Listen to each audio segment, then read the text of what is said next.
Prabhu ji, Prabhu ji. Om Namo Bhagavate Vasudevaya. Om Namo Bhagavate Vasudevaya. Narayanam Namaskritya Naram Chaiva Narottamam Devim Saraswati Vyasam Tato Jayamudire Nashtaprayeshu Apatreshu Nityam Bhagavata Sevaya Bhagavati Uttama Sloke Bhaktir Bhavati Naishtihi. Hare Krishna. Namaskar Mirantas Jnana Jana Salakaya Chakshut Milita Mena Tasmai Shri Gurave Namah. Namo Vishnupada Krishna Pasta Bhutale Srimad Bhaktivedanta Swami Namne Namaste Saraswati Deve Gauruvani Pachamne Nirvishesha Shunyavadi Paschata Desatatme Jai Shri Krishna Chaitanya Prabhu Nityananda Shri Advaita Shivasadi Gaura Bhaktivinoda Hare Krishna Krishna Krishna Krishna Hare Hare Hare Ram Ram Ram Hare Hare Moham Karu Devachalam Pangam Nankai Devi Vekapadu Shri Guru Vidyata Parmanda Shri Chaitanya Hare Krishna. Welcome you all to today morning Srimad Bhagavatam. Class today we are discussing about Lord Krishna killing Paundraka and the king of Kashi. So just to give a background to start with, being we are celebrating Janmashtami during this weekend, Saturday and Sunday, so we are discussing special topics related to Krishna. So generally, if you see, there is a tendency in us to glorify somebody whom we see to be more powerful than us. And if someone exhibits extraordinary powers, then that person who got some powers also reaches a stage where he thinks yes, he has become God. And when he claims himself to be God, then there are many who follow him also. And if you see in the recent examples, a few years back, we had someone called Amma. And then there was a Kalki incarnation also, someone who claimed himself to be Kalki. And this phenomenon existed during Lord Krishna's time also. But Krishna performed this pastime with a specific purpose to understand what is the fate of such false incarnations. So there was a person in the name of Paundraka, and he called himself to be God. He claimed himself to be God. And the process, he developed some powers, he performed some austerities, and he somehow managed to get some followers also. So he was waiting for the right occasion because he thought that Krishna is a non-ordinary human being. He also thought that Balaram is a very powerful person. So if Balaram is there, it may be difficult. So he waited for the time when Balaram went to Vrindavan. So this Paundraka had a province named Kṛṣṇa. So he became puffed up. What he did was he performed some austerities to Lord Shiva, and he wanted 4 hands. So Lord Shiva, being pleased with the austerities that he performed, he gave 4 hands to Paundraka. Now this Paundraka had face and all those things very much similar to Krishna. So after he got these 4 hands, he became puffed up, and he sent a messenger to Lord Krishna, thinking that he's an ordinary person. Lord Krishna is accepted as the Supreme Personality of Godhead by everyone. So and he directly challenged Krishna through that messenger. He sent a messenger with a message which stated like this, that Paundraka is God and not Krishna. So many times we see that people have such followers also, and they try to send messages to so many people. Now, one problem with Paundraka was that he tried to assess, or rather estimate, the position of Krishna. Now, thinking himself to be as Vasudeva, one should never try to estimate the position of God. God is ultimately the Supreme Person. He is not only a Supreme Person, he is a Supreme Personality of Godhead. So one should try to understand these subject matters from those who know. Those who know are all representatives of God, like Sadhu. We say normally Sadhu, Shastras, and Guru. So Sadhus are representatives of God. They know about God. Guru is also a representative of God, and he know, being a representative of God, he knows who is God. And also Shastras mention about it, like Shastra like Bhagavad Gita, Srimad Bhagavatam, they all give descriptions of God. So one should go by that instead of blindly following someone. And also there are mentions as to somebody claims to be a god. One should ask the person to display his Virat Rupa or universal form, which not everybody can display. So Paundraka claimed himself to be God, and he sent a messenger to Kṛṣṇa that he has descended specifically on this planet Earth to deliver all the distressed persons. Lord himself says that he comes here with the purpose of delivering those who are in distress and protecting the devotees and so forth. So he was also surrounded by many foolish people like that. People, Srila Prabhupada calls them fools and rascals. One example that is given is that when children play some drama, sometimes in the drama, somebody may have to perform the role of a king among themselves. And after the drama is over, before the drama, one child is selected to play the role of a king. And after the drama is over, the child sometimes thinks that he himself is king. He has become king. That image is carried over to him in his mind.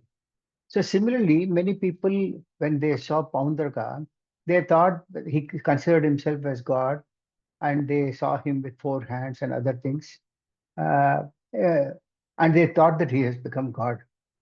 So he put a dress like Kṛṣṇa, all the jewelry and so forth. So the messenger took a message of Kṛṣṇa, a message of Paundraka, and he went to Dwarka. And the message, I'm reading the message. I am the only supreme personality of Godhead, Vasudeva. No man can compete with me. I have descended as King Paundraka, taking compassion on the distressed conditioned souls out of my unlimited causeless mercy. That means he claimed that he is the only personality of Godhead, and he has come appeared to relieve the distress of the conditioned souls out of his causeless mercy. Then he says, you have falsely taken the position of Vasudeva without authority, but you should not propagate this false idea. So he is claiming that Kṛṣṇa has taken the false position of being the son of Vasudeva. Then he says, you must give up your position, O descendant of the Yadu dynasty. Please give up all the symbols of Vasudeva which you have falsely assumed. So normally Kṛṣṇa carries, as son of Vasudeva, he carries 4 symbols, Shankha, Chakra, Gada, Padma. So he is asking Kṛṣṇa to give up all those symbols. Then he says, after giving up this position, come and surrender unto me. If out of your gross impudence you do not care for my words, then I challenge you to fight. I am inviting you to a battle in which the decision will be settled. So he wanted to challenge the position of Kṛṣṇa. He challenged him to fight. So the messenger delivered this message in the royal assembly. King Ugrasena was there, and they all members of the assembly, when they heard this, they all started laughing at Paundraka for this foolish message that he sent. So Kṛṣṇa, what he did was he replied to the messenger like that. He said that, "O messenger of Paundraka, you can carry my message to your master. You are a foolish rascal. I directly call you a rascal, and I refuse to follow your instructions. I shall never give up the symbols of Vasudeva, especially my disc." Kṛṣṇa, in the form of Narayana, has carries 4 symbols, but Kṛṣṇa, as Kṛṣṇa in 2-handed form, always carries a Sudarshan Chakra, which you all might have heard. So Kṛṣṇa said that I shall never give up this disc.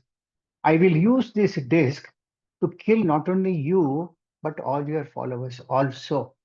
So we must understand that one must not blindly follow anyone who claims to be God.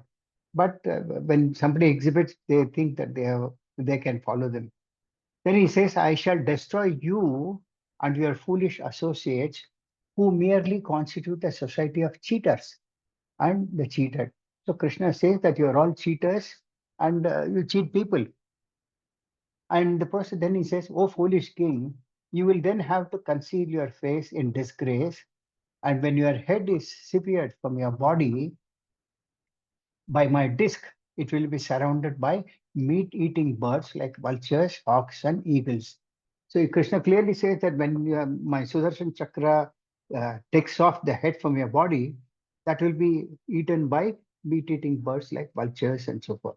Then he says, at that time, instead of becoming my shelter, as you have demanded, you will be subject to the mercy of those low-born birds. So Krishna clearly is mentioned that you'll become a victim to all those low-born birds. They will eat your body also.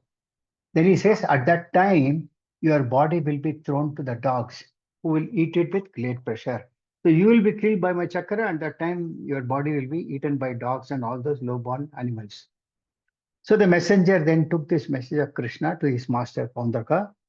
Paundraka heard all these insults. Then Lord Krishna, what he did was he started on his chariot to punish this Paundraka. So at that time, Paundraka was also living with one of his friend called the king of Kashi, the Kashi Raja they call, and he was also living with Paundraka. So Krishna, along with his chariot and his everything, all his soldiers and all, he surrounded the entire city of Kashi. So Paundraka was a great warrior. So as soon as he heard of Krishna's attack, he came out of the city with two Akshahoni divisions of soldiers. This is in lakhs. And then the king of all Kashi also came out to support with three of his divisions. So two divisions of Paundraka and three divisions of king of Kashi. And being friends, they stayed together. So when the fight was to take place, both of them came together to oppose Lord Krishna. So Krishna saw Paundraka face to face for the first time. Of course, he's the all-pervading Supreme Lord. He knows everything. But when he saw Paundraka for the first time, Paundraka had everything exactly like what Krishna had. He had the Sharanga bow, he had the Shankha, everything on his chest. Krishna carries on his chest this an impression called Srivatsa. And Paundraka also had. Then Krishna always wears a Kaustuba gem, and he wears a flower garland. And this Paundraka had everything exactly similar to Krishna. Then Krishna wears yellow silk garments, and he always carries a flag on his chariot with the symbol of Garuda. And Paundraka had everything exactly imitating Krishna. So he had a helmet like what Krishna wears, his earrings, like swordfish, everything was glaring very effulgently. On the whole, the thing was his dress, his makeup was all clearly imitation. And anyone who would see him, they thought that they would think that he's Vasudeva only. But of course, he was having a false dress. So when Krishna saw Paundraka imitating his posture and dress, Krishna also started mocking Krishna started smiling, and he started laughing with a lot of satisfaction. Then the soldiers of the Paundraka, they started sending weapons on Krishna. And it included a lot of tridents, clubs, poles, and so forth. So many things were there. They all came towards Krishna. Krishna counteracted them. Krishna not only smashed all the weapons, but also their soldiers and all the assistants of Paundraka. The situation at that time was something like when Lord Shiva starts the annihilation. As you all may be aware, Brahma creates, Vishnu maintains, and Lord Shiva annihilates. So when the annihilation takes place, the whole earth or the whole universe also burns in the fire of devastation. So at that time, the situation was just like that when Krishna killed all the soldiers of Paundraka and Kashi. So the entire battlefield became filled with broken chariots and dead bodies and thrown here, there, fallen horses, elephants, and so forth. Then Krishna at that time told Paundraka, Paundraka, you requested me to give up the symbols of Lord Vishnu, specifically my disc. The disc is Sudarshan Chakra. Now I will give it up to you. That means Krishna is saying, now I will send that Sudarshan Chakra to you. Be careful. You falsely declare yourself as Vasudeva, imitating me. Therefore, no one is greater fool than you. So Paundraka claimed himself to be God, and now Krishna is going to send and Krishna is clearly mentioning that Paundraka was a great fooler, very great fool. He further, Srila Prabhupada mentioned that anyone who advertises himself as God is the greatest fool in human society. And then Krishna continued, now Paundraka, I shall force you to give up this false representation. That means Krishna is giving an opportunity to Paundraka to give up the false representation. Then he says, you wanted me to surrender unto you. Now this is your opportunity. We shall now fight. And if I am defeated and you are victorious, I shall surrender, uh, certainly surrender unto you. It means Krishna has openly put a challenge to Paundraka that we will fight, and if am defeated and you become victorious, I will definitely surrender unto you. Imagine God throwing a challenge to an imposter that if you win, I'll surrender unto you. So this way, Krishna chastised Paundraka. Then first Krishna smashed his chariot, Paundraka's chariot to pieces by shooting an arrow. Then Krishna sent his Sudarshan Chakra to the head of, and he cut off the head, Paundraka's head from his body. And the example is given that just as when Indra showers thunderstorms and cloud bursts, thunderbolts, then the whole area becomes flooded. There's a pastime like this in Govardhan Puja also in Srimad Bhagavatam. So when Indra sends these thunderbolt, etc., then the whole universe also becomes disturbed. So similarly, Krishna killed Paundraka with his Sudarshan Chakra, and he also killed the king of Kashi with his arrows. Krishna killed Paundraka, the king of Kashi, in such a way that after the Sudarshan Chakra cuts off his head goes and falls to the Kasi, which is Varanasi. And when the head fell on the place, Varanasi, then people started worrying as to how Krishna, Paundraka has already killed Krishna. Then finally, when they went nearby, they could realize that it is King of Kashi who was killed. In the meantime, after the battle was over, Krishna returned to Dwaraka.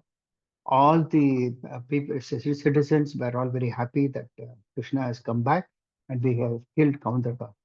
Now, when Paundraka was killed, it is said that he achieved Sarupya, one of the 5 kinds of liberation. There are 5 kinds of liberation one gets when he leaves this material world and enters the spiritual world. They are Sayujya, Samipya, Salokya, Sarupya, and Shasti. Sarupya is one where one gets a form like the Lord himself. So when Paundraka was killed, the point was that he was always thinking of Lord Vishnu with holding 4 hands and symbols. So this was his meditation, though his way of meditation was wrong, claiming himself to be God. It was very, very offensive. But because he was killed by Krishna, all his offenses were mitigated. And then he was given this Sarupya liberation. That is, he got a form just like Lord Krishna. Another example given in the Shastras is about Putana. When Putana was killed by Krishna, Putana actually came as a mother and with an intention to kill Krishna by poisoning her breast. And she wanted to feed Krishna. So Krishna killed Putana and he took his life there also. And then he gave her the position of a nurse in the spiritual world because her mood was as a mother. So those who are killed by Krishna are also given a position in the spiritual world based on the rasa that they have, the mellow they have. But it does not mean that we should wait for us to be killed by Krishna. We should worship Krishna and take a positive this thing so that we get a good position in the spiritual world. So when the head fell, King of Kashi's head fell on Varanasi back, everyone was first bewildered for some time. Finally, they could realize that it was not Krishna, but it was Kashi Raja himself. So they were all fully under grief, and the wives began to lament on Kashi Raja's death. At that time, the king of Kashi, that is Kashi Raja, had a son whose name was Sudakshina. So this Sudakshina, he observed some ritualistic ceremonies and he wanted to take revenge on Kṛṣṇa. Now, nobody can kill Kṛṣṇa, but he had that intention in his mind, thinking that Kṛṣṇa was the enemy of his father and he would kill Kṛṣṇa. And he was also a great devotee of Lord Shiva. So, accompanied along with a priest, he went to meet Lord Shiva. And Lord Shiva is also known as Vishwanatha. That is, Vishwanatha is the Lord of the Kingdom of Kashi. It is said that the temple of Vishwanatha is still existing in Varanasi, and many thousands of pilgrim devotees of Lord Shiva go there. So, by version of the Sudakshina performed a lot of austerities, and Lord Shiva was very much pleased with him, and he wanted to give him a benediction to his devotee. So, Sudakshina's purpose was to kill Kṛṣṇa. So, therefore, he asked Lord Shiva for a specific power by which he could kill Kṛṣṇa. Lord Shiva advised him, advised Sudakshina. At that time, he said that you perform this yajna with the help of the Brahmanas. And one demon will be born which will kill Kṛṣṇa. But the purpose must be, the ceremony must be performed properly. And at that time, there will be an evil demon, spirit named the name of Dakshinagni would come and he would carry out whatever order you give him. But once the demon appears, you have to employ him properly to kill the other person, except a qualified Brahmana. And if all these conditions are met, then this demon, along with ghostly companions, would follow. And if it is done properly, then the opponent will be killed. Otherwise, it will come back to the person who has sent it. So this was the boon that Lord Shiva gave him. So Sudakshina thought very nice talks of Lord Shiva, and he was sure that he would be able to kill Kṛṣṇa. Then, with a determined vow, he went to Dwarka. He went and he started to execute this. It is called black magic. We see many times people performing black magic and so forth. It's an art of chanting mantras as it is by the priests. So when Sudakshina did this, one very great demon, demon came out, who was looking very ugly, had a long beard, mustache, and all those things. And his form was very fierce. So when he came out of the fire, his eye was very reddish and with full anger. So everyone thought that this demon will kill Kṛṣṇa. He had long, sharp teeth, we've seen many serials and films and all. He was naked and he carried a big trident with him, just like Lord Shiva carries, like a fire. So he came out of the sacrifice, he stood with his trident, and instigated by Sudakshina, the demon proceeded toward Dwaraka, because Kṛṣṇa was at that time in Dwaraka. And he was accompanied by many hundreds of ghostly soldiers, and it all appeared that as if the whole space was going to burn to ashes. Again, that whole earth trembled as if there was going to be an annihilation. So when he entered the city of Dwaraka, and normally they are all fully devotees of the Lord, it is not easy for anyone to stay in Dwaraka, excepting pure devotees of the Lord. So they all saw this demon and they immediately thought that Dwarka is going to be burned to ashes. They immediately took shelter of Kṛṣṇa for protection. And Kṛṣṇa immediately always protects his devotees. And he saw that the whole of Dwarka population was completely disturbed by the presence of this demon. But Kṛṣṇa was just smiled hearing about this. And he said, don't worry, I'll give you all the protection. Kṛṣṇa is also seated in everyone's heart as Paramatma, and he observes everything. So he could understand that this demon was a creation of Lord Shiva. And in order to vanquish this demon, he took his Sudarshan Chakra and ordered him to finish off this demon and all his followers, etc. The Sudarshan Chakra is the most powerful weapon that Kṛṣṇa has, and none can oppose that. The Sudarshan Chakra appeared and killed all the demons and all the followers. So it looked like the whole place was filled with a lot of fire and fun. Then the Sudarshan Chakra came back to uh, Kṛṣṇa. Now, what happens is that the demon was killed, so the power was not utilized. So finally, what happened was the demon went back to the Kashi, from where he came. Now, having failed to do anything harm to Kṛṣṇa, the demon went back to Varanasi and the Kasi Raja. Then what happens is that because the priest had assisted these demon to perform this black magic, and Sudakshana was also killed by the effulgence of the Sudarshan Chakra, then that black magic has failed actually. So since it has failed, it went back and started killing all those who performed this, the priests who performed this yajna, and all the priests were killed. So all of them were burned to ashes. This is what happens when somebody performs this black magic and so forth to Krishna, or they perform these things to the devotees of the Lord. So all those who performed this were killed, and in the process, the Sudarshan Chakra finished off the complete city, because most of them were almost all of them were followers of this Sudakshina, and everyone was finished by the Sudarshan Chakra and came back to Dwaraka. That is how pastime took place. That concluding point that we have to understand from this pastime is that one should not falsely glorify somebody as God without reference to Sadhu Shastra or Guru.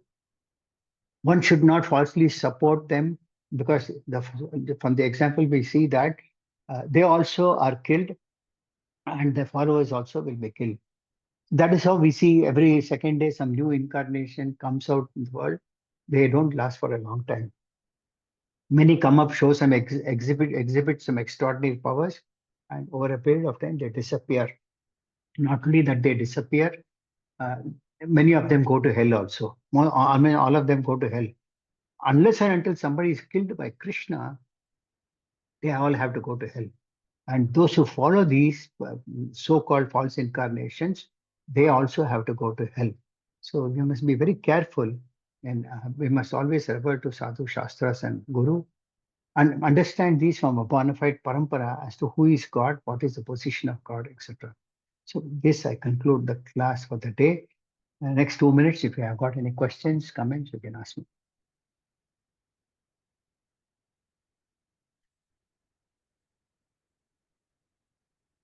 Hare Krishna, Prabhuji. Dandavat Hare Pranam. Krishna. Dandavat Pranam, Mataji. Yes, Yes, I Mataji. would like to know from which is the Bhagavatam canto number and shloka and chapter, Prabhuji, from where you narrated. I never heard this imposter of Krishna in my life. This is the first time. Srimad Bhagavatam 10th canto, Mataji. There is a chapter entitled The Killing of Paundraka and King of Kashi. 10th canto. Srimad Bhagavatam 10th canto. Chapter, Prabhuji, if I may know. I don't remember the exact chapter. It's 52 or 53. But there is if you look at this canto index, 10th canto index, Okay. you'll find this chapter entitled The Killing of Paundraka and King of Kashi. Because Paundraka, we know that it's only a name of the conch. And that's what we read in Bhagavad Gita. Okay. Paundraka is the conch name of one of the warriors. Like that. Only that word Paundraka, I was. So if you go to the 10th canto of Srimad Bhagavatam, you'll, in the index itself, you will find either 52 or 53. I think it is 52. Yes, Prabhuji. It is mentioned, titled as Killing of Paundraka and the King of Kashi. Yes, Prabhuji. Thank you so much, Prabhuji. Thank It's you. a new revelation today. Thank you so You much. must read Bhagavad Gita first and then go to Srimad Bhagavatam. Then you understand it gets more better. Yes, Of course, there's nothing, nobody is stopping you from reading. Just reading won't help. You must also hear from those who know the subject matter. Yes, Prabhuji. Thank you so much. Thank you, Mother. Thank you. You made our day. Hare Krishna. Anybody else? Thank you, Prabhuji. Hare Krishna. Thank you. Hare Thank you, Krishna, Prabhuji. Hare Krishna. Thank you all very much. Hare Krishna, Dhanraj ki Dandavat mat. Pranam, Prabhu. Dandavat Dhanraj. Pranam to everybody assembled. Hare